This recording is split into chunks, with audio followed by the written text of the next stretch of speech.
వచ్చిన 2 సంవత్సరాలు అప్పులు కట్టడం, పెన్షన్లు పంపిణీ చేయటం, రైతులకు అండగా ఉండటం, రాష్ట్రాన్ని ఫ్యూచర్ సిటీగా డెవలప్ చేయడానికి ప్రణాళికలు వేయటం.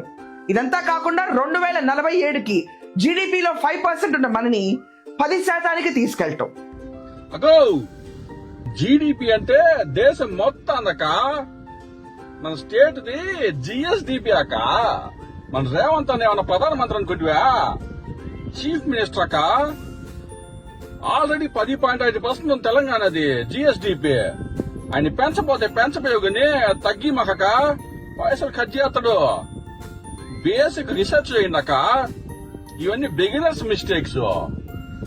అగో నువ్వు చెప్పాల్సిన script GSDP's growth rate to nation's GDP అక్క. నువ్వు బొత్తిగా పని చేయట్లేదు కానీ మా వైసీపీ వాళ్ళు చెప్పి బాగా ఈ వీడియోని ఫాలో చేపిస్తాం కానీ నీ 50 లక్షల్లో 1 లక్ష కట్ చేయాలక్క రేవంత్ అని చెప్పి. రేవంత్ నువ్వు చూడ నాకు కొంచెం